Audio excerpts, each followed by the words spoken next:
Windy Wellington is renowned for its challenging weather and steep topography, so you wouldn't think anyone would be daft enough to build a house on a cliff edge and rely solely on the sun to heat it.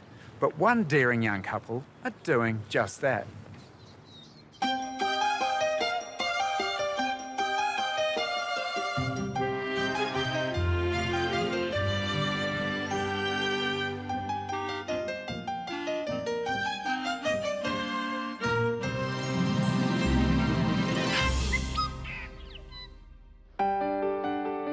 Wellington is my hometown. It's an exciting mix of dramatic landscape and human endeavour, with high windy hills that have challenged generations of architects and home buyers. After 6 years working overseas, Karl and Amelie came home to Wellington with a good-sized house deposit and their baby Claudie in a backpack. Karl works in sustainable building and Amelie in energy efficiency. They had their hearts set on a classic inner suburbs villa. Instead, they found themselves living in a granny flat behind Amelie's mum and dad's house, watching property prices rise out of their reach. Do the puzzle. Can Mum help? We start again, bub? We never really thought it was going to be possible or in the realm of possibility to build our own house. It was always thinking we're just going to buy a cute little villa and that'll be that. That'll be a great first home. And the big truck? At a certain point, I think we put an offer on a house for over 700. But then we rapidly realised that we were still getting a pretty old villa that needed a lot of work. So instead of buying something old, drafty and damp, they started dreaming about building an energy-efficient house warmed by the sun. I don't want to be cold inside my house. I don't want to have cold feet. I don't want to have to wear, woolen jerseys all the time through winter. That's probably the biggest goal that I have. They knew they had the skills to build a warm green home on a budget, but affordable sections close to town are like hen's teeth, and it felt like they were going to be in the granny flat forever. Then, after months of searching, they found a block of land in Wadestown. It was the right price, got the right amount of sun, and was cycling distance from town.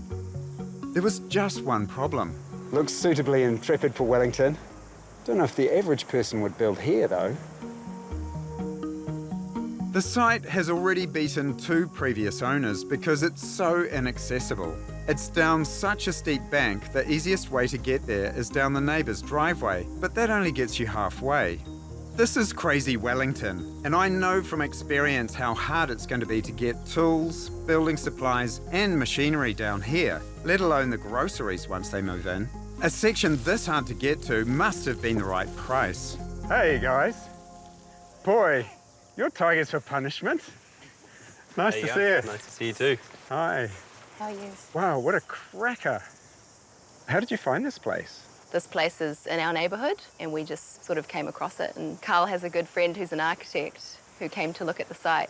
They didn't say it was mad. I mean... Well, they did say it was mad, but, they said it was doable. And why wait till we're, older to build our first house? Why not do it now while we have the energy? I think that's awesome. I couldn't agree more. And we're also not shying away from the fact that we're just going to walk up the stairs. And it probably would be a deal breaker for most people, and is one of the reasons why we actually got the site at a relatively affordable price. What's affordable? What was... We got it below RV, so we got it for 180,000. Okay, and the that's not RV bad. is 200,000. So what have you got planned? A very simple form, basically a rectangular building on an east-west axis facing the sun, so we get lots of that solar energy. The house facing the sun is critical to Karl and Amelie's ingenious greenhouse design. Downstairs, a polished concrete slab works as a massive battery to store the sun's heat. To maximise this passive solar energy, windows cover almost half the north face. The living space is open plan with built-in timber furniture and a stylish kitchen island. Stairs to the top floor find a corridor opening to 3 bedrooms and 2 bathrooms. A top deck running the length of the northern face is carefully designed to let winter sun in but provide shade at the height of summer. The house will be airtight and heavily insulated to prevent heat escaping, a key part of Karl's dream of a house that takes all its warmth from the sun. Capped with a gently pitched roof that collects drinking water, It's a bold, modern house with striking lines that set it out amongst the trees on a steep Wellington hillside. Okay, so great ambitions for the house, but, you know, it's an incredibly steep site. How are you dealing with outside space? We're going to have a strip of balcony or deck and also a green lawn. A lawn? Well, we wanted a lawn on a site like this? We wanted the Kiwi requirement of indoor-outdoor flow. So what's your budget for the build? Our budget is $400,000 for construction. And that includes foundations, everything? Everything. Sounds great, yeah. But, you know, I can hear it already. You know, beautiful, that costs money. Sustainable, that costs money. Steep site, that costs money. When we have cost blowouts, what gives? Well, I think we've designed a house that's not enormous. That's already a huge... Well, it's going to shrink. Well, it's 140 square metres, so it's a sensible size. So are you guys rolling your sleeves up as well? Yep, so I'll be building about 3 days a week. So I've got 1 day a week off of my normal job. Wow. I would like to do more of that. We do have an 18-month-old, so there's a challenge. Can't be as hands-on as I'd like to be. The other thing that intrigues me is this fascination with sustainability. How far are you taking all these ideas? So we are aiming for a Homestar rating, yeah. And we're aiming for an 8-star rating. 8? Your average house, your average code house in New Zealand is 3 or 4. Wow. So sounding really impressive. Yeah. If they can achieve the 8-star rating, Karl and Amelie's house will be twice as green as the average New Zealand house. But you don't get any points for building it yourself or employing family members, which is a shame because Karl's father, Max, is a builder. And Karl's asked him to put off his retirement to build one last house. Oh, well, I was chuffed. And then I went down there and looked over the site and I said, I'm going home. but then when I went down the site, it was beautiful, you know, lovely section. Karl's love of the environment started early, growing up on the family's lifestyle block here in Taipa in the far north. He was really young when he first came here, and this really was, you know, his place of life till he was 18, really. It was paradise. He lived on the little small block. There's a river there, they went fishing. Summer, they swam in it. So there was always this interest in how you live your life and what you do. Even from an early age, Karl was expected to get stuck in and help. He helped build, you know, 3 of these buildings here, really. You know, he started pretty early, really. So he was 2 there, because I remember I made the pouch and we bought the hammer for his 2nd birthday. Oh, okay. See, he was only about 12 or 13 there. Yeah, and those are the overalls that I use. For a retiring builder used to straightforward wooden houses, I wonder if Karl and Amelie's high-performing home will be a bit of a challenge. I guess for my last house I'm ever going to build, it's quite a nice, interesting job, there's no doubt about that.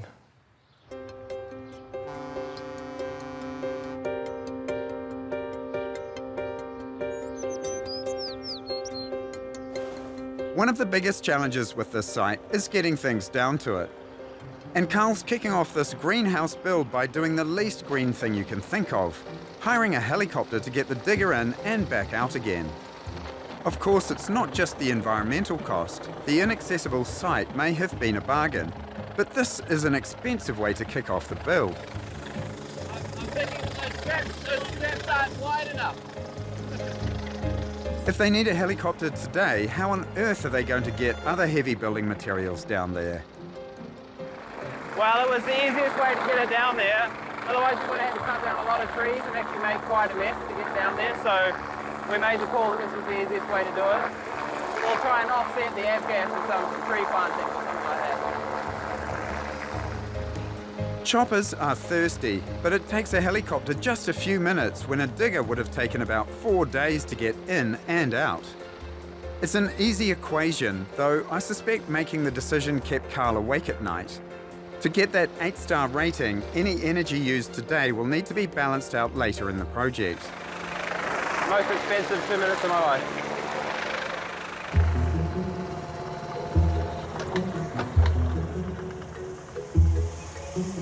Really, really good feeling to see that earth being moved around now, and I never thought I'd be dropping a digger in with a helicopter, but there you go. And Max is on site today after a 12-hour journey down from the far north, the first of many to come. Dad is the builder on the project. It's the last house he's going to build, he thinks. You know, I wouldn't want anybody else to build it, and we were just lucky enough to get in there before he retires, basically. Not every father and son would be able to work together, but Karl and Max have had a lot of practice. So there was a few rough years there when I was a grumpy teenager and we didn't get on always that well on the building site, but you know, we've got past that now and it'll be fine. I mean, there's always, you know, friction, but I think we are pretty fortunate. We do work fairly well together. We grump at each other and we get over it and, yeah, keep working, really. But Max has a long way to travel for what could be a difficult build. Far from home, and I reckon Karl's energy efficiency ambitions are going to challenge them both.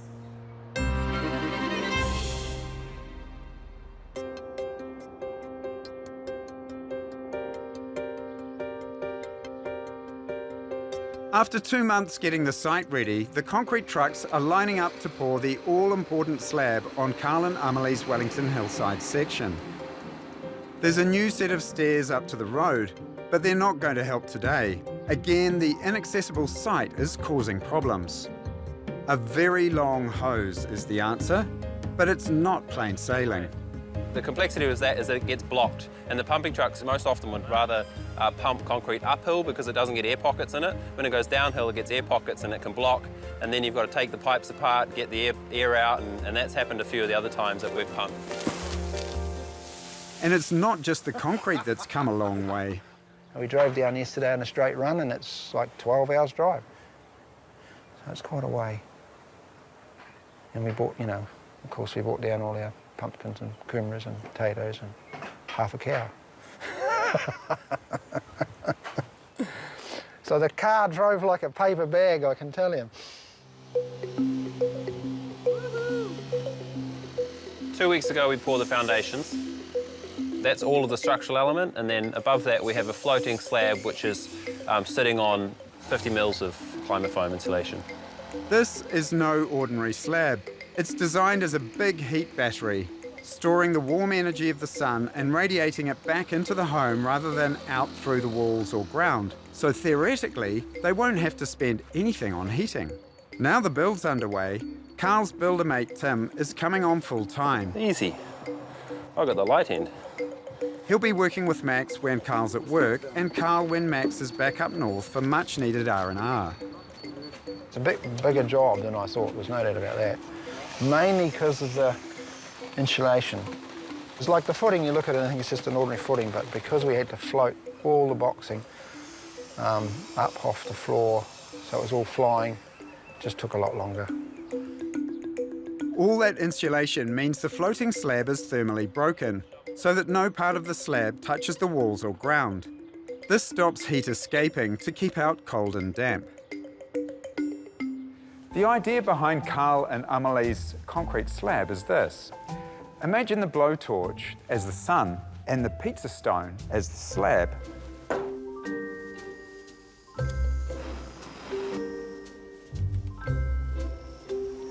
In the same way that this pizza stone should stay hot enough to cook this egg, Karl and Amelie's concrete slab should stay warm enough to heat their home. But what happens in winter when it's only 6 degrees outside, it's blowing and there's no sun? And that's the difference between Karl's ambitious insulation goal and the house they were inspired by. Karl and Amelie's house is a scaled-up, heat-efficient version of the award-winning dog box in Whanganui. The dog box was self-built by a group of young architects who wanted to experience construction firsthand. One of that group who still lives in the house is Karl and Amelie's architect, Ben Mitchell-Anyon. G'day, Ben. G'day, how are you? Good, man. Who's this? This is Marlo. Embracing a steep and very cheap site and using budget building materials, the dog box is a mini masterpiece. Its design is so refreshingly simple, the upstairs hallway is out in the open air. Wow, what a great space. Welcome to the hallway. It's lovely. Yeah, so it's completely outside, but we have 2.5 meters of roof. Generally, the rain doesn't come inside. And then the bath. The bath, yeah. What a great spot to have a bath. And then in the western sun, we can crack this open. Oh my goodness. Wow. It's pretty good, isn't it? Fabulous. At just over half the size of Karl and Amelie's, the 88 square metre dog box could almost be a trial run for their bigger Wellington home. Oh, nice. We took aspects of this house and translated it into a larger sort of family home that was more suited to the Wellington climate than here. You know, we set out to do all of the simple, low-cost things. Orientation, glazing on the right places, eaves, thermal mass and insulation, but Karl's kind of brought this other layer. So I'm really looking forward to seeing what the difference is. Karl's other layer is a level of insulation that has made him so confident his house will heat itself, he's crossed the wood burner off his plans before even the walls are up.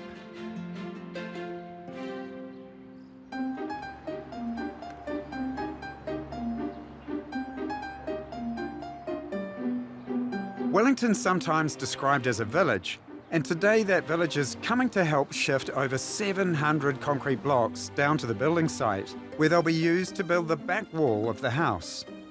Karl's been calling in favours, but on a wet Saturday morning, he'll be hoping his friends and family turn up.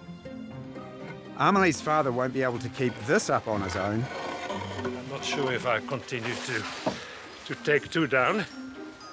The brand new stairs are ready for dozens of feet, but luckily the blocks have been dropped at the end of the neighbour's driveway, so we won't have to carry them all the way down from the road. Oh boy, this looks like hard work. Supposedly I'm supposed to have some muscles. This looks very busy. It is. G'day, Chris. How you going? Hi, Karl. See, you're a bit late. Just a bit. We've already moved to 6 of the blocks, but here's some gloves. Let's get going. This looks serious. It is. You wouldn't think passing 700 blocks down the stairs would be fun, but it's a good morning's workout and marvellously efficient. I think this is a lot faster then. We need a few more peeps down the stairs. How many people have you got on the job today? Well, we actually haven't had a count up, but I'd say we're at about 20 odd right now.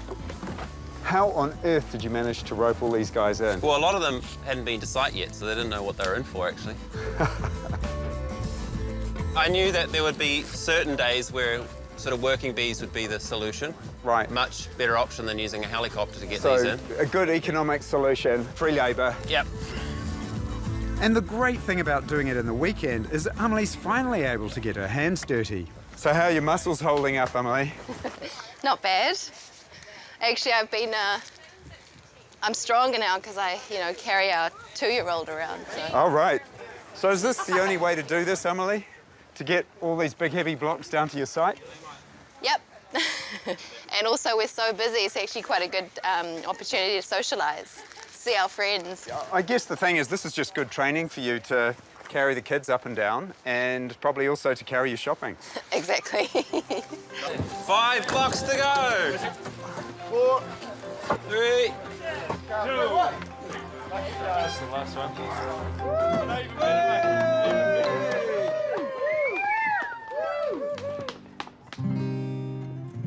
Well, all I can say is the blocky is going to be very happy he didn't have to do that. Good effort, team. I think you all deserved a good feed and a good drink. Fueled by fish and chips and the Kiwi tradition of paying your mates in beer, this 20-strong chain gang will help balance out the environmental impact of the helicopter. We saved a fair bit of money doing it this way today, that's for sure. If we'd got the blocky to do it, I don't know how much he would have charged us. Isn't it wonderful to see this kind of conviviality? The build, very much in the spirit of barn raising, and this city is full of it. But heartwarming as this is, friends and families have their own lives and can't be here every day. From here on, most of the hard work will be done by Tim, Max and Karl, and they have much bigger things to carry in than concrete blocks.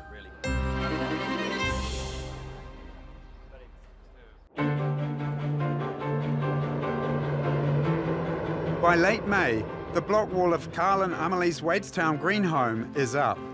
And today, the house's timber frames are being delivered, and once again, the truck can only get them to the top of the neighbour's driveway. The neighbours have been great. The neighbour doesn't have to go out today either, so... Well, he can't now. It was lucky Dad thought about ordering these in time. That's why we have 2 project managers. These pre-nailed frames will save time and money, and because they're made to measure, there's no offcuts and no waste. And as a sustainable design practitioner, Karl has specified environmentally friendly timber.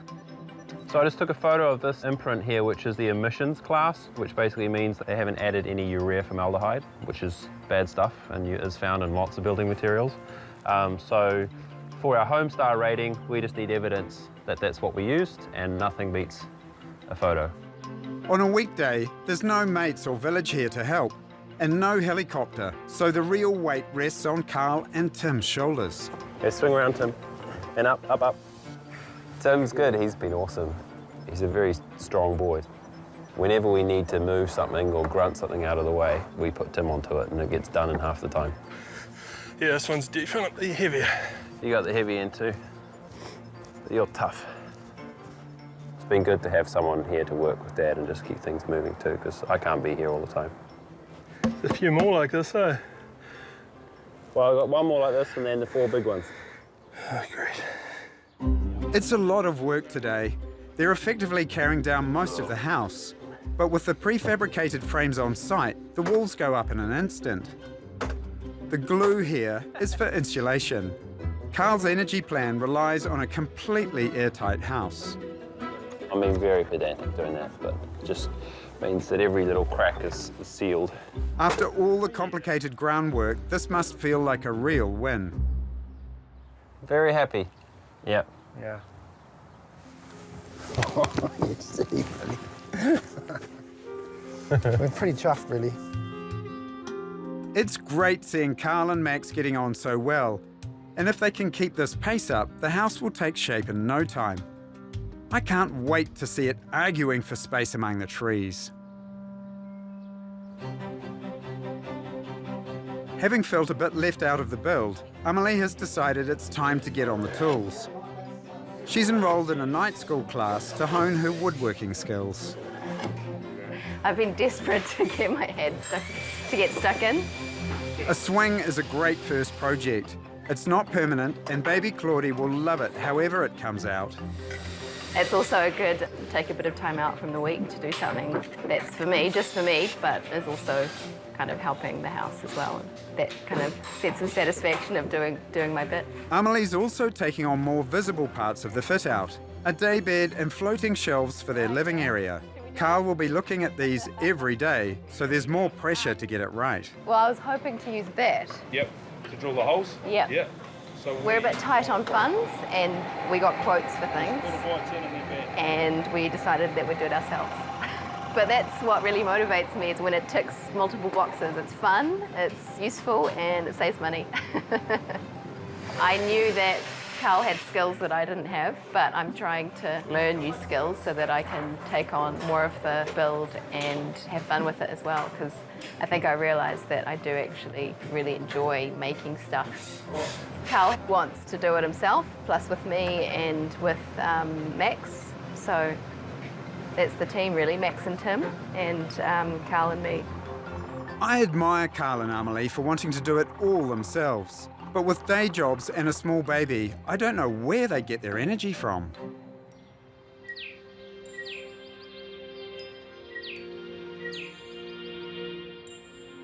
While famous for its wind, Wellington actually gets more sun than Auckland. And on a magic winter's morning like this, you can see why Karl is banking on the house drawing enough heat to keep itself warm.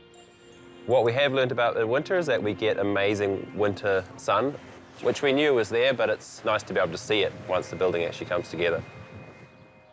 I look at this and see how far they've come, but Karl, who's juggling the build and his day job, will just be seeing how much there's to do. I have been basically working 6.5 days a week. I work a few hours on a Sunday generally and try and see Amelie and my daughter Claudie on Sundays. The long days and hard work are paying off.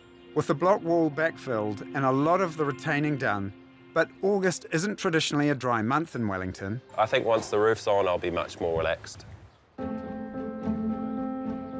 Karl may be feeling the pressure, but his old-school father won't let him cut any corners. Well, why is it looking so ugly? What's that ugly, mate? No, it's bowed. So we've just put into place the fly rafter on the eastern end. We'll be straightening that. It's a little bit bowed at the moment, but we'll be straightening that. Do it this way so you can read it properly. Right up. Oh, 80 it must be there. just bowed from the end out. 80 there. It's a bit more than 80. Oh, Yeah, pull it in, please. It's not much so far. Cramp it in with the cramp. It looks dreadful. It's bugger all. We fix it when the... No, oh, no, get it now. He'll just cramp it and then hold it there. That's looking much better already. Problems like this can make for long days for a small team, but Karl's real problem will be other people. And his biggest stress as the structure nears completion is making sure the roofers, plumbers and glaziers get their part done. Because Dad's time is so precious, the biggest stress maker is when things don't get planned and Dad can get grumpy because it's, you know, it holds him up.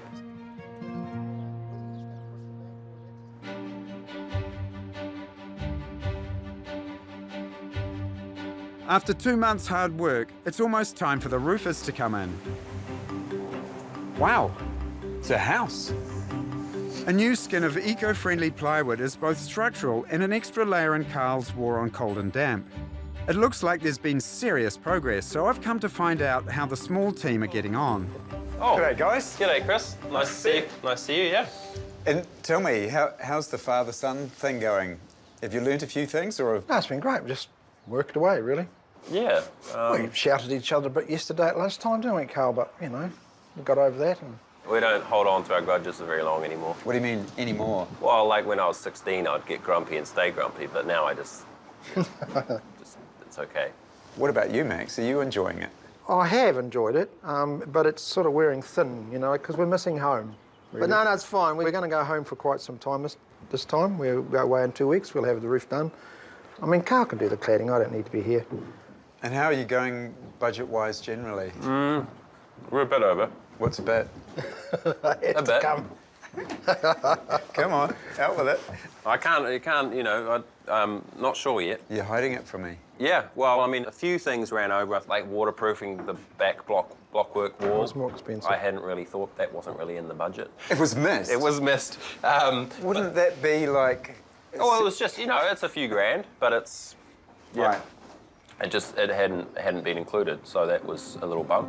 With so much on his mind, I'm not surprised Karl has dropped the ball on a few things. And it's only going to get busier from here. They still need to get the house closed in, and that means cladding, lining, doors, windows, and most importantly, the membrane roof. July was, I think it had 180% of its normal rain. August was pretty wet as well. And we're hopefully about a week away from getting the membrane put down. We're really just waiting for a fine, windless day. I'm concerned about Karl's whole zero-energy heating plan. He's totally relying on solar energy to keep his family warm, yet they can't even get enough sun here to get the roof on.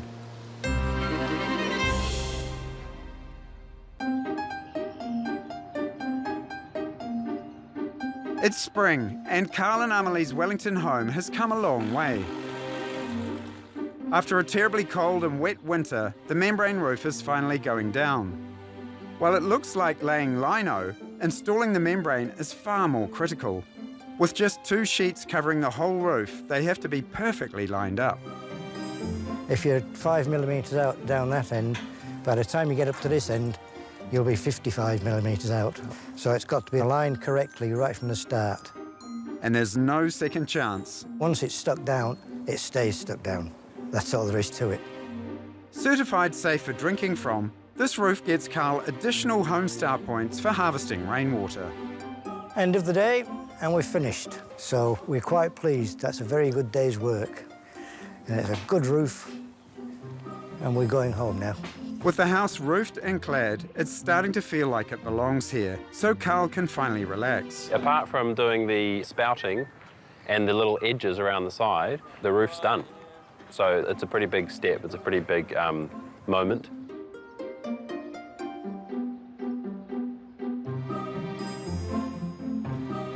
From the outside, it looks great, almost finished. But there's still something missing. Had a few little issues, but, you know, that's normal for building a house. You're starting to sound like a real builder, Karl. A few little issues. Like, what does that mean? The windows. Maybe I should be asking somebody Well, who's going to reveal all. Come on, Amelie. Oh, we've just had a hold up with the windows. It's kind of set us back a little bit. Why is it that it's so consistent that it happens pretty well all the time? Yeah, you tell us. Why is it always the windows? And they're like one of the biggest costs in the whole build. Yeah. Didn't you have a date that you were going to move in? But if we get the glazing before the end of the year, then I think we could possibly be done by sort of, March, April. But if we don't, then it might be a bit later. It might be May. May. Originally, they'd hoped to be moving in by Christmas, but with no rush to move out of Amelie's parents' house, there's time to get things right. Karl reckons he's building a house that heats itself, and that comes down to the relationship between the sun and the all-important concrete slab. They want more sun in winter and less in summer, so everything from window height to the width of the eaves and the deck comes into play. Karl's whole plan rests on getting those calculations spot on. At lunchtime in December, the sun basically comes straight down and hits the edge of the deck and doesn't hit the slab, and so that's when we don't want any heat inside the house because it'll be at a good temperature and it should just stay at that 18 degrees. And then in winter, when we want the heat or the energy, the sun is a lot lower in the sky and it's coming in sort of at that sort of angle and is going right to the back of the block wall, and then that means our slab is receiving all of that energy and soaking it up to be released back into the space at night time when temperatures drop. I guess the other thing that's wonderful about this battery is you never have to replace it. No, we don't, and it won't explode. This is about efficiency. It's about how healthy and warm your house is. And not just the impact of the build, but also the long-term ongoing impact on the environment, on your family, and on your wallet. We should be thinking about these things with every single house we build. After delays over Christmas, the windows are finally in, and the walls and ceiling are packed with insulation. Made in New Zealand from recycled plastic bottles, of course. The next step in the passive heating plan is lining the house with an airtight vapour barrier. Because this is something Karl recommends as a sustainable building consultant, he's pulled some workmates together and roped me in too. This might look like we're stapling a bunch of paper to the wall, but this is a high-tech material that creates an airtight layer over the insulation to keep heat in winter and protect against mould and damp. What do you reckon? That was pretty good, actually. Yeah. Almost like a ball one. Airtight and moisture-tight, Karl's theory is the house will keep itself warm, saving energy and money, but getting it right is more important than doing it fast. I think the main thing is I want to do it properly, and 3 more months at the end or 4 more months at the end is not going to make any difference if I'm going to sit there and think, man, I wish I'd done that little bit. Spent another half an hour on that bit and made it just that much better, or and I'm pedantic. So every working bee needs a barbecue, but Karl won't know if the wrapping has been a success until the house is nearly finished. If the airtight layer has too many leaks, the self-heating slab loses its sizzle. 4 months later, it's a bitterly cold winter's day. The house is lined and plastered, ready for the moment of truth after all the work Karl's put into his airtight layer.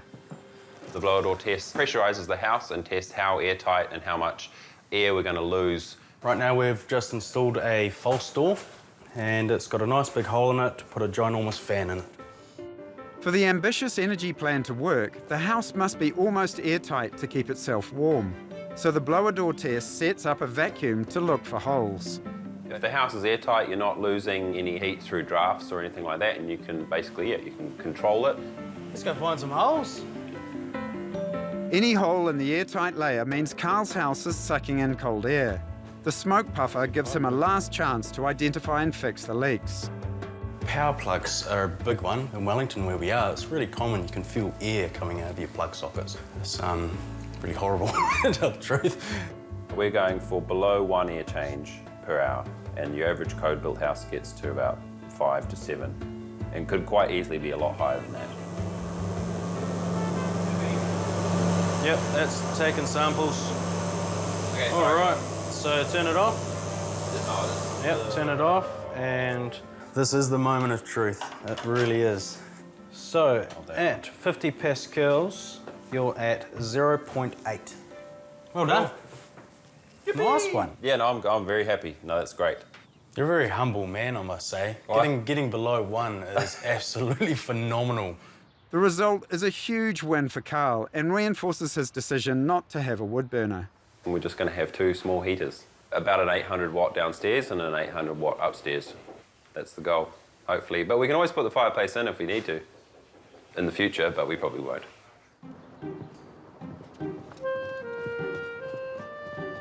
As the house nears completion, Amelie's been spending more time on site with her new woodworking skills. Today, she and Karl are assembling a daybed for the reading nook. Basically, this is a design I came up with. I've never designed any piece of physical thing or furniture in my life, so it's a bit of a test to see whether it's actually going to hold. Ever since we've been doing a lot of the internal work, I've been a lot more involved. With money running out, family have stepped in.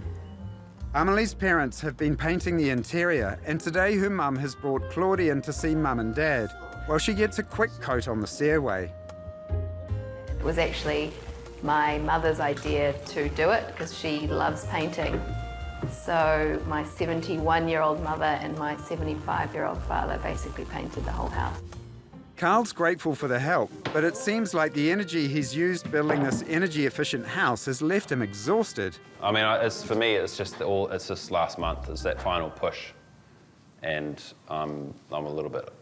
I could possibly be classed as a bit over it at this point. So I've enjoyed having a break while the rest of the whānau's been painting. It's been really good. I've had a few days off, so that's been nice. We just want to get in. I'm just over having this project looming over my head. I just want to get on with my life. And feel like I can go out to gigs and eat at restaurants.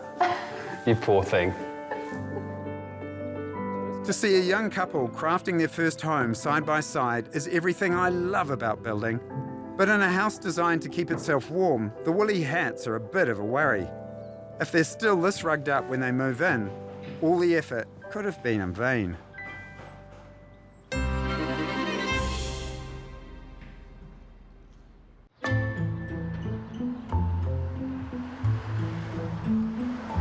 It's been 3 months since I last visited Karl and Amelie's house, designed to draw all its heat from the sun, even in the coldest months of the year. Here we are in the middle of winter, classic windy Wellington day. It's going to be interesting to see if Karl's house actually works.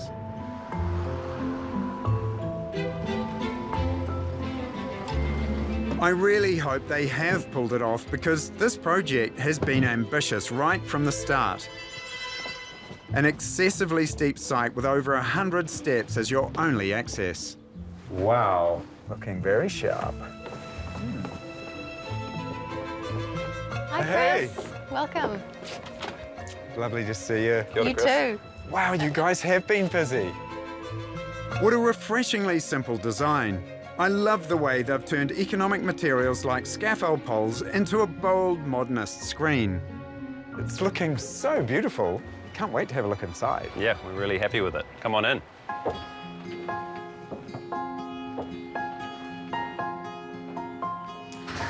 This is it. Wow. Oh, you feel it straight away. It's fabulous. It's really working. Nice and warm. What I'm feeling is the lovely ambient temperature created by the sun soaking into the concrete that acts like a battery heating the whole house. It's blowing me away, because normally a battery like this takes a good season to work before it builds up that warmth. Yeah, it's a good feeling. You can really feel it as you come in. You can feel that all the surfaces are nice and warm. But what's really clever about this design is the way the house responds to the sun at different times of the year. Because the sun is lower in the sky in winter, the tall windows allow a maximum amount of sunlight onto the slab. whereas in summer, it's the opposite. Because the sun is higher in the sky, it actually won't hit the concrete slab, so the house won't overheat. Fabulous. So we'll be toasty and warm in winter and nice and cool in summer. The overwhelming sense I'm getting here is one of complete harmony, where the simplicity of the wood and concrete aesthetic is driven purely by functionality, and that's why I'd call this a true grand design.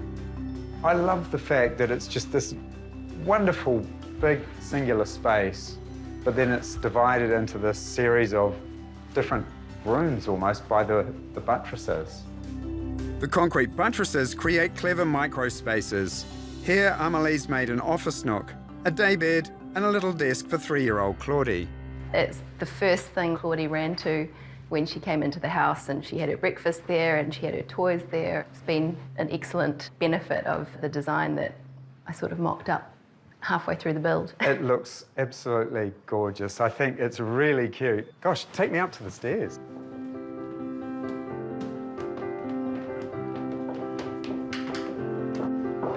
This is Claudie's room. Oh, how cute. I love the little desk in the corner. Yeah, she really loves this space. We've continued the aesthetic of the groove panelling from downstairs up into each of the bedrooms to break it up a little bit. At the end of the corridor is Karl and Amelie's bedroom and ensuite bathroom. We got first dibs on the sea view before Claudie had a chance to claim it. Really lovely having these big, large windows to sleep next to, and you can see the stars and the moon. And very nice. The metal screens and timber-clad decks create an external corridor looking down to the sea and across the valley. What a lovely spot. Decks that no doubt cop a fair amount of Wellington's unpredictable weather. Oh, now we're getting a decent gust. There we go. That's more like it. Good old windy welly.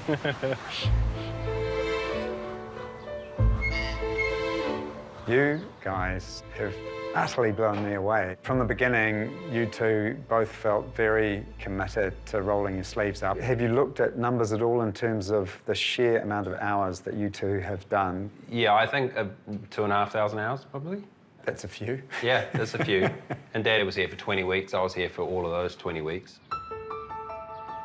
So you guys wanted a house that could heat itself. How did you go? Well, I think we've managed to get there. If the sun comes out all day, the house is warm for 3 days. Boy, that must feel good. It does, yeah. So what are the things that you absolutely love? I love all the natural light and that sense of peacefulness and serenity. I've always wanted to build my own house, and it's a pretty, it's a great feeling to actually have achieved that. How did it pan out in terms of the costs? We spent a little bit more than our budget. A little? Yeah. What does that mean? I think we came in about 480. So what's that? Is that about 80,000 over what you originally thought? Yeah, well, I think we said 400, but then maybe qualified that and said it's probably going to be more like 450. What have you learnt from each other?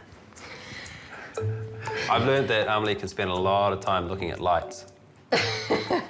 Yeah, and Karl's quite obsessed about insulation and thermal performance. I think it's definitely challenged us in terms of we've both been under high stress and we ended up bickering quite a lot.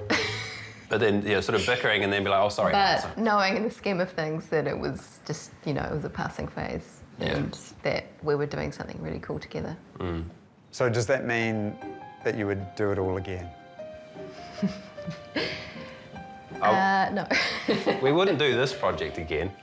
The goal now is to try and get the rest of New Zealand to build in a similar fashion. So much of the value of this house is in what you can't see. The insulation, airtightness, and the way it shapes the sun to heat its concrete battery. The result means Amelie and Karl have a warm, comfortable home that costs little to run. But what I really love is its humble simplicity that feels as Wellington as the hills it's sitting on.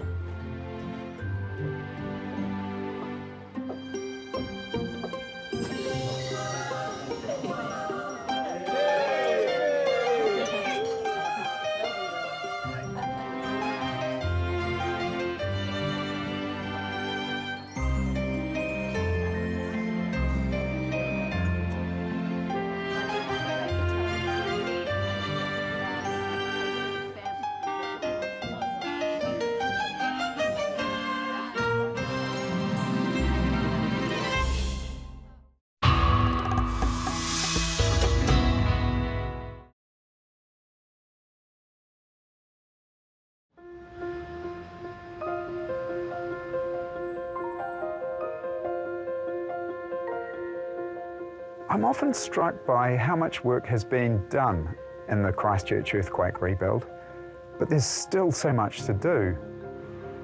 New buildings going up and old ones being restored. Sometimes, even on the same site.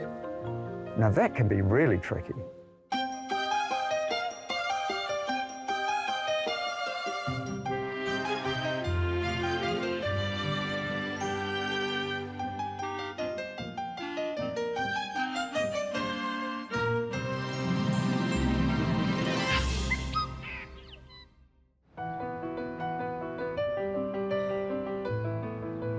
When the Christchurch earthquake hit in 2011, Johan van Can and Jo Grams and their 4-year-old daughter Ida were living in Littleton in a historic building that used to be the local library. Look, this is where our house used to be. Then we could see right out to all the boats. Do you remember the lounge? How big was the lounge? That big? This big. Was it you see You from the windows? used to ride your push bike around the lounge room, Ida, because it was so big. Johan and Jo were both busy professional photographers. They had their studio and offices downstairs and used their creative flair to transform the upstairs into a vibrant family home. But their building was so badly damaged in the earthquake, it couldn't be saved. We could see the pincers going in and pulling out bits of our furniture and stuff that we'd left in there and crashing them up and throwing them in a pile. It's quite sad being on site. Because I suppose I had so many visions for, you know, Ida growing up and living here and how that would have been for her. And that obviously can't be.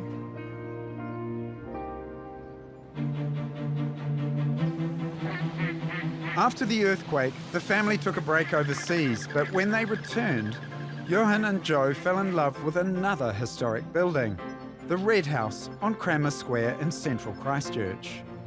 For the last 50 years, this was the home of the Cranmer Bridge Club. The original brick part of the building, dating back to 1864, collapsed in the quake. The timber house, built later in 1899, survived largely intact. Enter Johan and Jo with a vision to restore the Red House and build a brand new house alongside.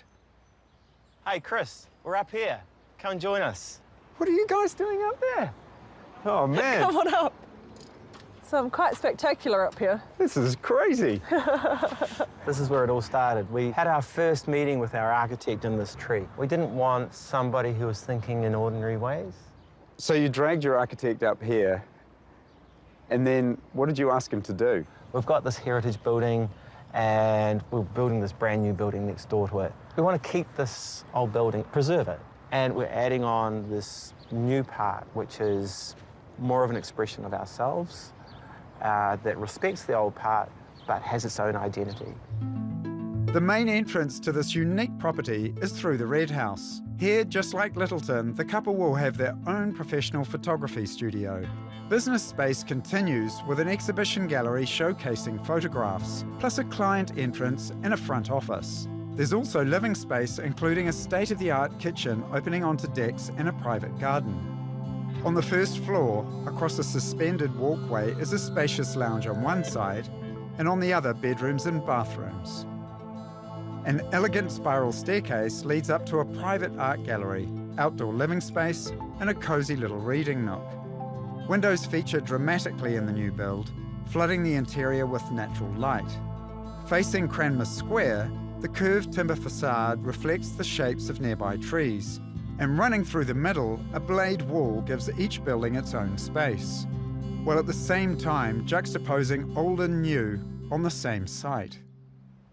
What you guys are planning here, it astounds me. I mean, how are you finding it with council, with neighbours and so on? It polarises people, and there'll be people who love our design and there'll be others who really hate it. I think the idea of this building is it's about us. It's a building that says some people live here and there's something not normal about them.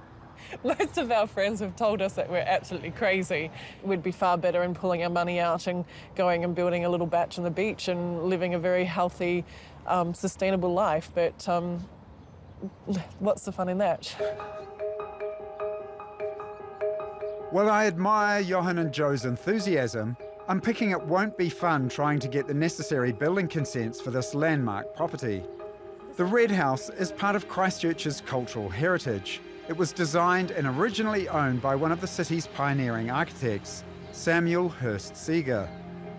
It's a very mysterious front door. It is, like there's all this wall. There's and no a windows. door, and you can't see in. Yeah. Welcome. Oh, this looks interesting. It's a wee bit of a project. This room here is intended to be one of our lounges and also a guest bedroom. Gosh, this is beautiful. This is really stunning. I mean, the combination of all of this built-in joinery and furniture, the fireplace. I think it's the height, the ceiling height as well, the windows. A lot of rooms you walk into have got low ceilings and you already feel a little bit inhibited. This one, you feel free. It's great. Let's go through to the other room. Yeah, the other room's like super cool because it's going to be my office. What's with this fireplace? It's awesome, isn't it? It's Celtic, we believe. Celtic? Celtic carving. It's quite a rough carving, actually. It's quite lovely because it feels authentic. It doesn't feel manufactured or anything like that. We're keeping it.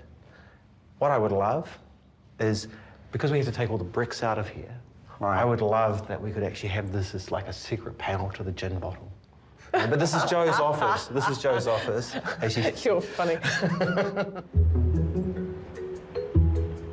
The Christchurch Council has to approve any plans to restore the Red House. But not only that, if the council considers the new build to have a negative impact on the heritage values of the Red House, then the whole project is doomed. There are generally three options when you're designing an extension to a heritage building. The first is something like this, which is literally to copy it.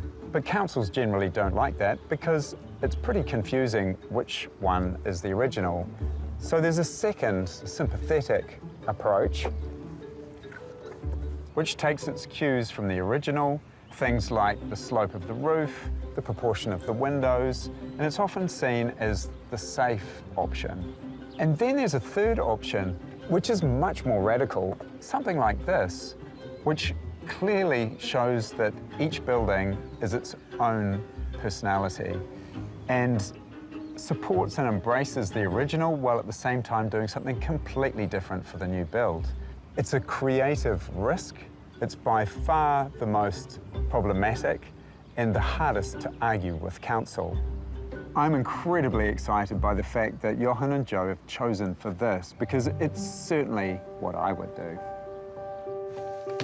Johannes and Jo are currently living in the Christchurch suburb of Fendleton, in a house they bought to renovate and sell. They're banking on a healthy profit to go towards the Red House restoration and the cost of the new build. What is the budget? It's going to probably cost us close to $2 million. So that's both for the restoration of the old building and also the new build? Yep. Yeah. And all of the unknowns? Hopefully. Hopefully. Yeah, that's very hopeful. And does that cover the land cost as well? No. We already own the land. We already... Right, and so what was the land cost then? It was $650. And some. $655 we brought it for. So that included the old... Yeah. And what's the restoration going to cost? That will probably cost us somewhere between $400,000 and $450,000. That's with no surprises? That's with... A couple of small surprises. Yeah. Yeah. 2.65 million could buy you an amazing property anywhere, probably with an awesome view to boot. So why are you so dead set on this project? Because, what? Why? Why? We're nuts? No. If you look at any other city in the world, I mean, the investment in comparison is quite small, really. Like, if you look at a house that I was looking at, being in Melbourne, for example, it was $4 million. So, comparatively, you know... It's a bargain. It's a bargain. Well, yes, but only if everything goes to plan. One important early step in the consent process is a geotech survey to determine the composition and hardness of the ground on the site. If it's found to be soft, the foundations will have to be much deeper, and that's expensive. Yeah, it's definitely on slightly the softer side, but can't make any official calls just from what I'm seeing here. Okay. should be okay. Thanks. We've got good Really reassuring, yeah. good engineers that'll work something out for you anyway. It could be worse. Could it be worse? Oh, yes. In a very short time, Johan and Jo find themselves consumed by the consent process and overwhelmed by its complexity. Their initial excitement is fading fast. We've been having lots of delays, so I really just want to get on with the project, and there's always a hold-up. So excited, I will be excited probably in a couple of months when I see some dirt lifting up.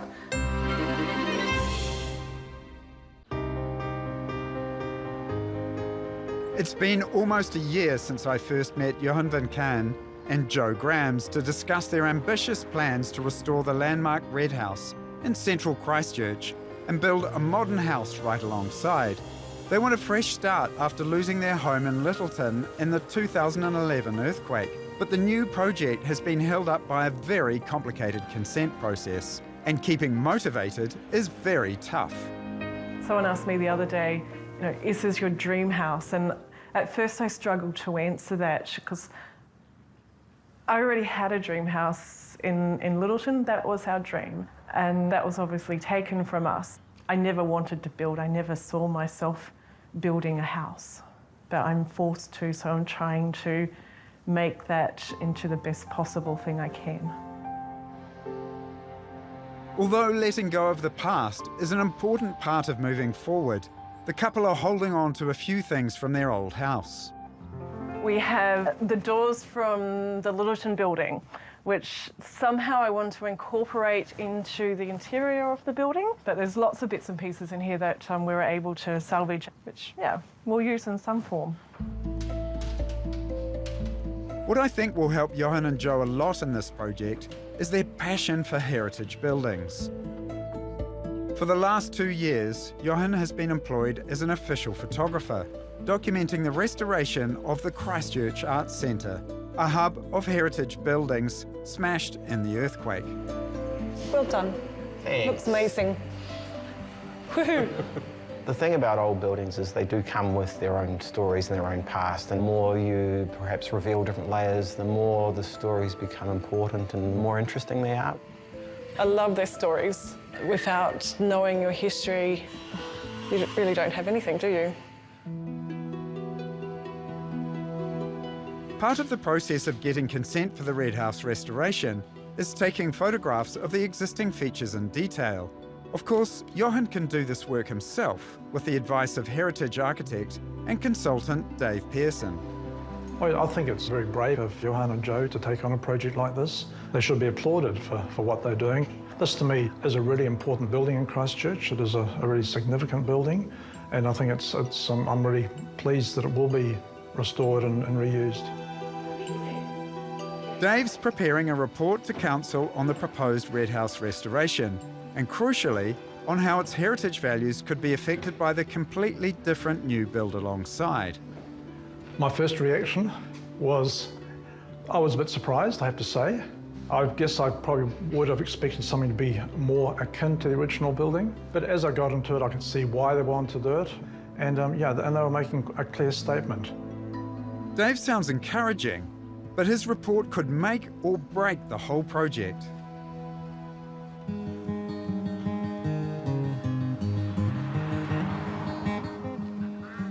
When Dave's report is complete, Johan and Jo get a copy and invite their architect, Max Capocaccio, around to the Red House to hear the good or bad news. So these one are the plans of the resource consent. Max trained and worked in Rome, obviously on buildings a lot older than the Red House, and he thinks his design is fine. Honestly, I don't think we are talking about a radical design. I think we are just respecting what we love. So you want to be true to that, but at the same time you want to tell the new story. You want to have this old building to be part of the new. All good, but does Dave, the heritage expert, agree? So I think the best line that is used is, overall it's considered that the work will have a positive effect in that it will enhance the heritage values of the Red House. It will also ensure its survival by enabling it to have a new viable use. So I think we're right. We're going to get through. Let's hope so. Let's hope so. Dave's positive report should go a long way towards getting the necessary council consent. But then, a bombshell. Johan and Jo scrapped the design of the new build and put the whole project on hold. Tell me, guys, what has happened? Why have things changed? Money. Yeah, that's the main reason. The architect did come up with a fantastic design. It was beautiful, it was stunning. We'd been caught up in the beauty of it, and the design of it, and the architecture of it, and it had so many interesting elements in it. But we weren't going to be able to afford it. It's probably double the budget, really. And I suppose we ran scared. And just stopped. We stopped. So where to now then? We're just going to take a break. Take a break. We'll just have some time, reflect, and then come up with option B, whatever that may be. It's hard to see Johan and Jo so low, so stunned really by the decision they've had to make. Just like the little tin house, another one of their dreams has fallen apart. I wasn't sure if I'd ever hear from them again. But a year later, they're on the phone, inviting me back to Cranmer Square. They've got something new to show me. Wow. Finally, things are starting to happen. Like from this That's bathroom the to... heating Oh, system. hello. Hi. Hi. Over here. Oh, I remember you. Hi, Chris. Seeing you guys finally in the ground, for me, I just can't believe it. The fact that you've managed to be stubborn enough to stick to it. Some people at a certain point just go, oh, it's all too hard. Well, we always had the goal that this is where we wanted to live. How we were going to do that, well, we've just been on a longer adventure to discover what that meant for us. Boy, so what have you changed? A lot. I can see there's something interesting going on with the foundations, and I'm keen to have a close-up look. But first, we adjourn to the Red House to study the new design. So things have changed quite considerably looking at this. Oh, yeah. But it's the same shape and about the same size. For me, we almost get back what we kind of had in the Littleton building, with big open spaces and the ceiling heights and just that whole kind of entertainment feeling that we really enjoyed about the Littleton building. You didn't leave the old house, you brought it with you. Totally. It's a larger version of its lovely historical neighbour, so it's like, whoa, Big Brother's It's arrived. a lovely reference to the roof pitch. It also feels very mid-20th century modern, you know, Cantabrian. You know, it's a very kind of classic Christchurch form, this. Yep. Yeah, true. So what is your budget now? It's much less than it was previously. Starts with a 1. It starts with 1 this time. It's somewhere between 1 million and 2 million now, that's what I'm guessing. Yeah. Yep. That's a good guess. That's a good guess. So if it hits 2, are you still smiling? No.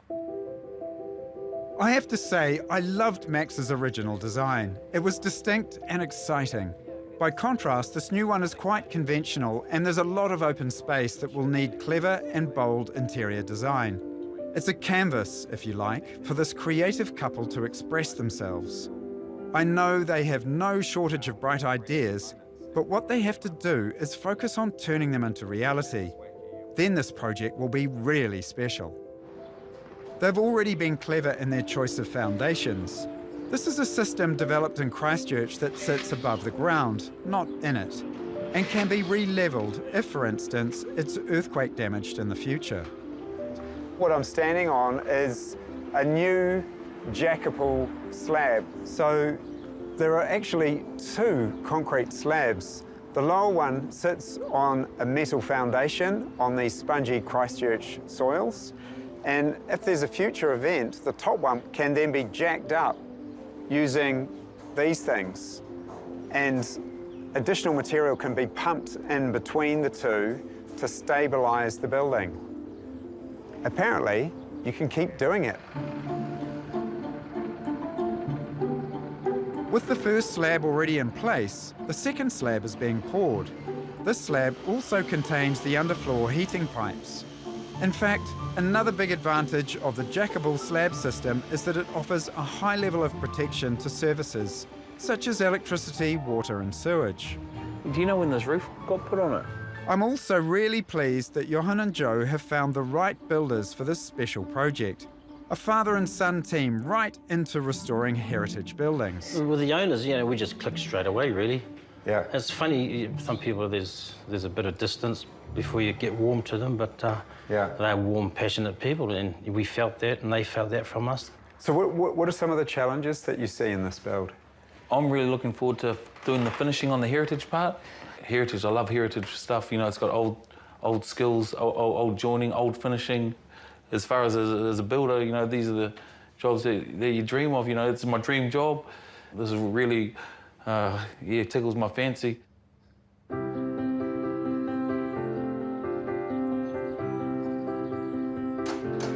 By the end of summer, the ground floor internal framing is in, and it's full steam ahead. It's great to have the framework up and start to see where the spaces are in the rooms and how it's feeling, and it feels right, feels really good. Yeah, it feels great. We've got room. It's great seeing Jo so enthusiastic. Clearly, she's fallen back in love with the project. It's all coming alive. Holy moly. The space up here is going to be quite open. Kind of almost get back what we had in Littleton, which I'm really looking forward to. Johan and Jo told me the Red House restoration budget includes contingency for a couple of small surprises. Well, a very old roof is just coming off a very old wooden house. What's lurking underneath? What sort of surprise will that be? Shit.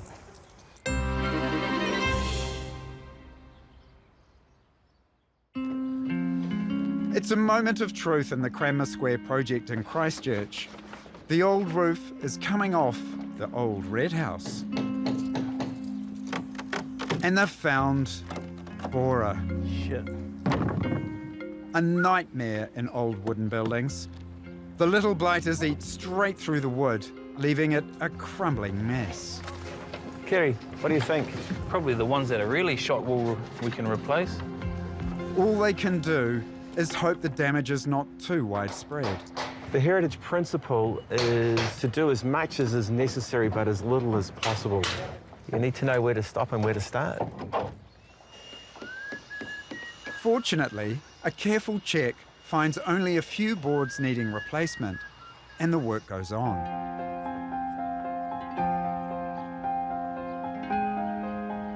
The next stage of the new build sees the top floor framing and the rafters go in.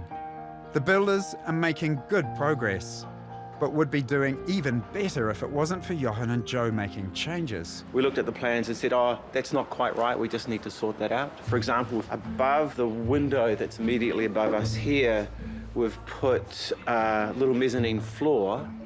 In my office, we've decided to put a lowered ceiling in there just to make it more comfortable. We've revisited the kitchen. I think we've come up with a good plan. And I think it's because we're creative people that we're having to do this. For Kere, it's a little frustrating. Because I need to get it finished, you know, it's a challenge. The clients are a bit more assertive or, you know, kind of, not demanding, but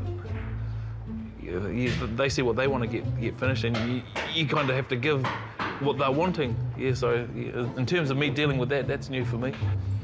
But Johan is unfazed. He's determined to get what he wants. When you talk to people, they say, by the time you've built your 5th house, you'll get it right.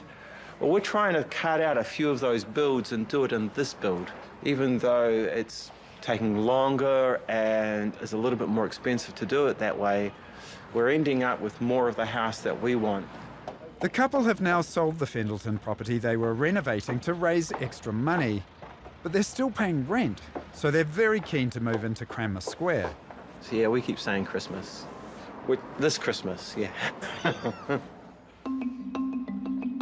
Johan is splitting his time between the photography business and working on site. Perhaps, fortunately for the builders, he's usually busy in the Red House. I wouldn't be doing this if it wasn't my place, but I'm doing it because I love this building and I love the timber and I want it to be fantastic. And it's these things that make this building amazing. The beautiful timbers, the stories behind it. That's drawn me to including much more timber into the new build so that the two can speak to each other in a good way. It's a great plan because it will help tie the two houses together. But there's a problem. At the end of the 19th century, when the Red House was built, sourcing native timber was easy, but not today. Johan and Jo have had to look very hard for the wood they want for the new build, and they finally found some on the west coast. I think I've got the best job on the planet, and I don't have to chop them down anymore. Timber miller Ken Griffiths has a permit to recover storm-damaged trees from native forest near Greymouth. This lovely specimen here, Chris, about 1,000 years old. What a beauty. Wow. Winds snapped that off. Here's the remainder of it. That's a bit damaged, that one, but I'll still get a bit of recovery out of it. Okay, Chris, we'll cut a wee biscuit off here for you.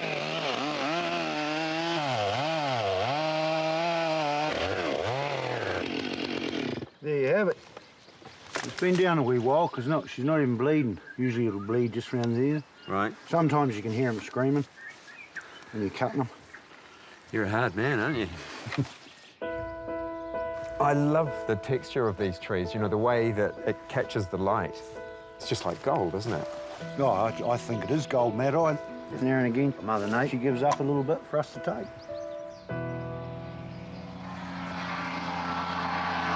Griff runs a mill nearby, and Johan, Jo, and daughter Ida have come over to the west coast to see their timber being cut. It's quite noisy. It's quite noisy, isn't it? Incredible. It's pretty sharp. This is my kitchen floor, which is really quite cool. Yeah. It's nice to see the process of how the timber is milled and also where it's come from. I think that's really important to me. Fingers. What a beast. You let it down. The family's also taking away a lovely big slab of matai for their new kitchen table. Beautiful. Made for it. Wow. How does that feel, Griff? Off to a good home? Off to a good home. But you wouldn't just give it to anybody, would you? Oh, if the price is right.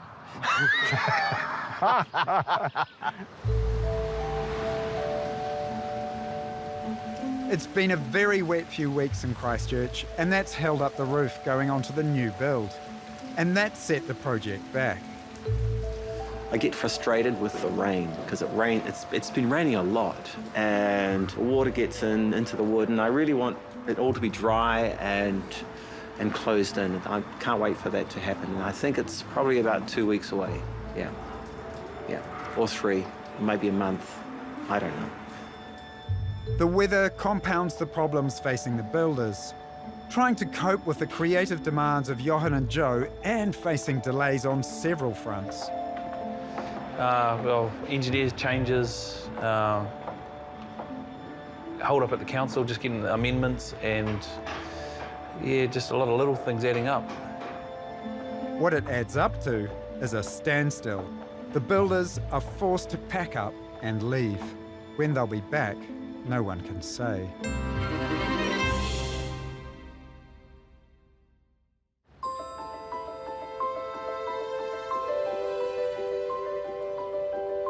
The builders have been off the job at Cranmer Square for a month, the knock-on result of several issues and delays. While everything's sorted out, there's only Johan on site, sanding the big slab of West Coast matai that's going to be the family's new kitchen table. It's quite therapeutic. It takes over your head, you know, like you look at it and then you just want to go, oh, just a little bit more, you know? Jo is juggling her own work with looking after daughter Ida and sourcing interior fittings such as lighting. She's keeping the home fires burning in their rented accommodation while Johan is either busy on site or working in his photography business to pay the ever-mounting bills. Johan's been a shadow for probably the last 6 months. If he's not there, he's photographing. He'll come home and have something to eat. We'll water and feed him. After a break of 6 weeks, the builders return. But has the damage been done? No, we're not on target on budget. We're not on target on time. And they've run out of cash. We had a little bit of a hiccup on the money side, and we had to sort of find some money somewhere, and we went looking for a mortgage. And we went to one bank, and they weren't very happy about the heritage aspects. And then we went to our own bank, and they weren't happy about anything. They said, we're not happy to give you a mortgage yet, but when you're finished, we'll give you a mortgage. And we said, we can't finish without the mortgage. So that was a little bit ambiguous, really.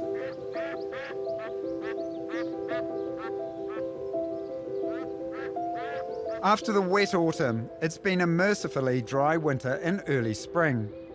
Johannes and Jo have raised some more money, so the new roof, complete with banks of solar panels, has gone up. But the couple's hope to move in by Christmas is looking pretty ambitious. I'm also wondering how the restoration of the red house is going. Wow, it's been quite a while since I was here last. I can still see cobwebs. I hope they've made some progress.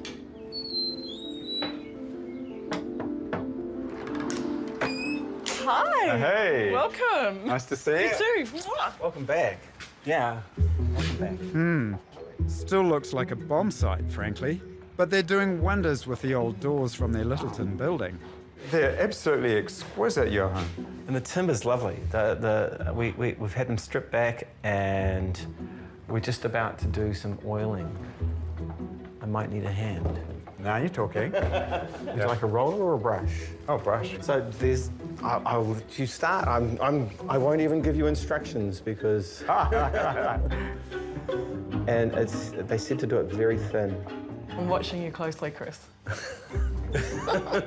Joking aside, it looks to me like they're behind schedule in the red house too. I get they're being careful and creative, but is that getting the job done? This sense of contemplating each and every move you make, I mean, isn't that slowing you down? Well, it's annoying the hell out of our builder.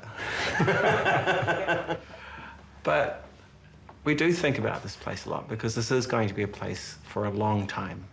Yeah. And we didn't want to do it to sell. We didn't want to do it for somebody else. We did it for us. So when we see things, we want to be proud of them. Each and every nail? I might give up on a few nails, but the ideas behind the nails. Oh boy, I pity the builder. He's very, very, very patient, yeah. And very, very busy. Things are really starting to move on site. After 6 months of having to climb a ladder to access the top floor of the new build, the stairs are finally going into the atrium where the two buildings connect. Nice job. Just needs a little touch-up. I think my stairs are awesome. You just want to polish them up now, make them all perfect, get rid of everyone's footsteps. But it's just being a bit precious. The stairs are another opportunity to use wooden beams salvaged from their old house. They're just deep enough for us to make a decent stair tread out of. They're solid timber. And it's really nice for us to be able to bring in elements from our old building so that this house is a story about us, where we've come from and where we're going to.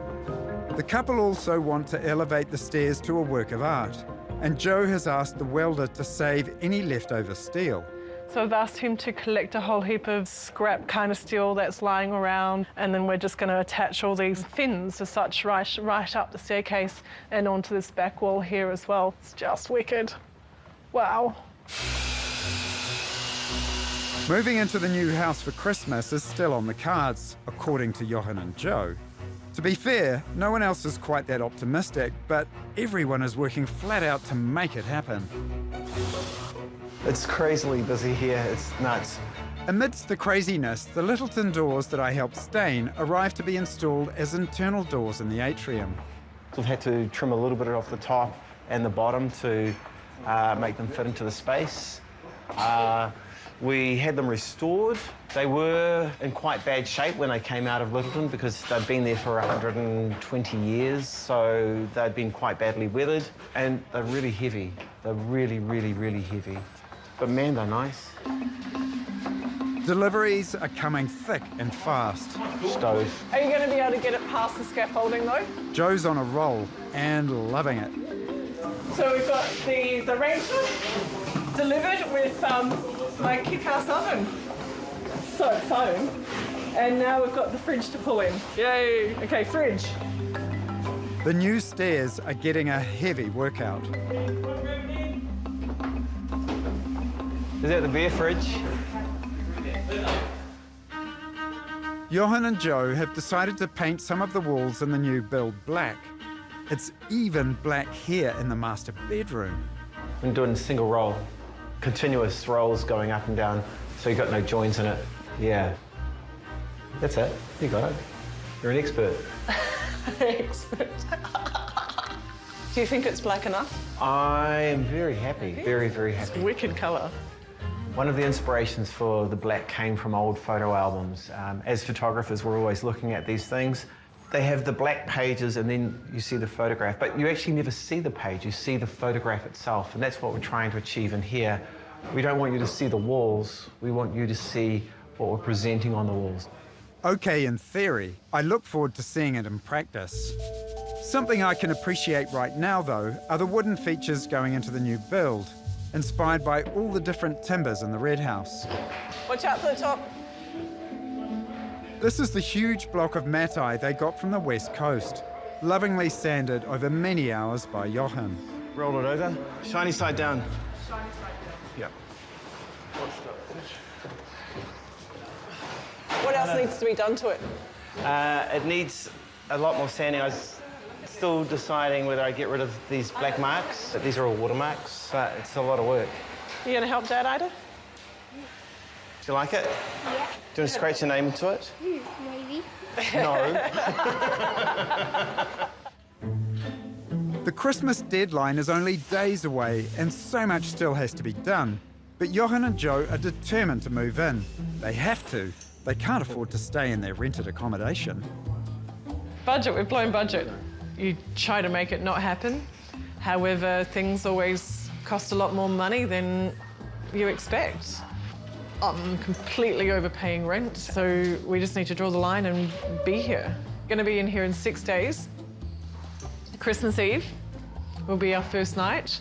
It feels a little bit overwhelming because not everything's going to be as perfect as one would hope when they make the decision to move in.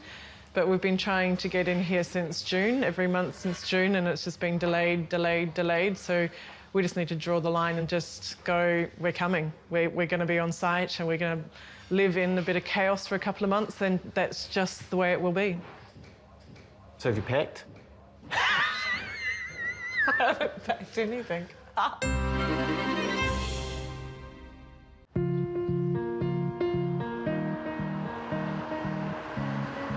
I first met Johan and Jo when I started Grand Designs about 4 years ago, and I didn't think their project would take anywhere near as long as it has, and I'm sure neither did they.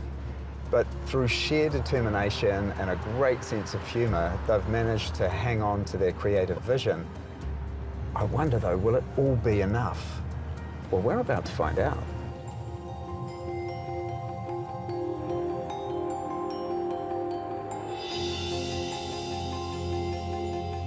First impressions?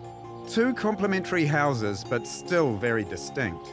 You'd be forgiven for thinking they're not connected, but they are.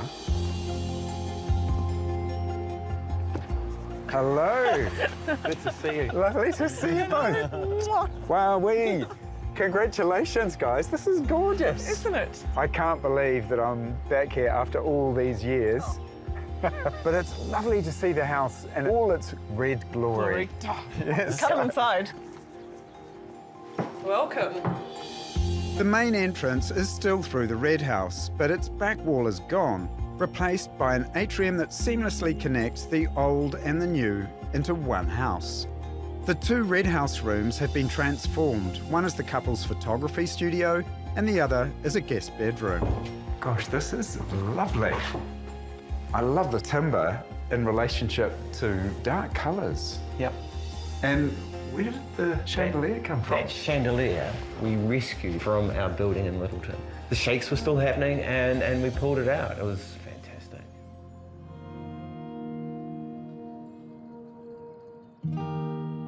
The staircase is a work of art. This is Joe's monster. It's an exquisite twist of the stair and the light together. I mean, it's a beautiful sculptural piece. I liked having random pieces of steel. You wouldn't believe how hard it is to make something random. All the separations are individual, all the sizes are independent, and all the lengths are different. Because you can't just put a standard staircase in here. No. Oh, I'm very pleased you didn't do that. Behind the stairs on the ground floor are the family rooms. The master bedroom is dark, no surprise, but wood is a star here too. There's light and shade in the bathrooms and his and her showers. Nice. Oh boy. It's pretty cool. It's very cool. It feels like I've just entered a kind of cave. A cave? Yeah. In a good way? The use of black in the kitchen is very bold, but it's Johannes and Jo's creative signature, and what it provides is contrast. It's all black, and yet there are these slices of sky and light. And then I love this dance with the timber. I mean, I assume that these are the timbers that we cut down on the West Coast. This is the matto. Oh, and of course that will be too. Yes. Yes. The lovely table. I just want to go up and touch it. I mean, please. Wow. It's just beautiful. Oh, God, it's gorgeous. Wow, wonderful. This is a living room just made for spreading out and relaxing. It's dark, yes, of course, but big and cool and charming. And what a view. This fabulous picture window sits exquisitely on that end wall. At this particular site, it's all about Cranmer Square and getting that view. And it's one of the reasons we live upstairs rather than sleep upstairs. I really like the deconstructed bookshelf look. I wonder if it's deliberate. Oh, you've got a nice stack over here. It's organic. There is a bookcase happening, but eventually. There's always fun and games with this couple. Pretty serious office. A lot of work goes on here. Yes, this project has been a bit bumpy over the years, the many years, but the end result speaks for itself. This has been a huge journey for you two, a huge journey. Did you have any idea it was going to be anything like this? It hasn't been an easy journey as such. I mean, would you do it again? Totally. Yeah. Yeah. You've both been actually quite stubborn through this process. Absolutely. Oh, dear. We were lucky to have a builder who was tolerant of our, let's call it, evolving build, pushing for the things that we love and need. It meant that we owned it. Great thing for us is every now and then, unsolicited, Ida will say to us, I love my house. I love our house. There have been a lot of twists and turns in the story as well. And often they've been about, you know, the tough stuff like the money. So what did the budget end up as? I don't know. I just know we're about 500 over. Yeah. In the end. 500,000? Yep. And I'm okay with that because we've got the things in here that we wanted. All I can say is congratulations, guys, because I just can't believe that you finally got here. I'd pretty well almost given up. I think the greatest achievement is that it's what we wanted it to be. I feel this is our dream. We've made it into our dream. Absolutely. Johannes and Jo have had to cope with many twists and turns on their long journey to reinvent themselves after the Christchurch earthquakes. There've been false starts and dead ends, but they haven't been scared to make tough decisions. For me, though, it's their artistic flair, which is what makes this ensemble of old and new, so refreshing, and such a wonderful place for Ida and her generation to grow up in a brave new Christchurch.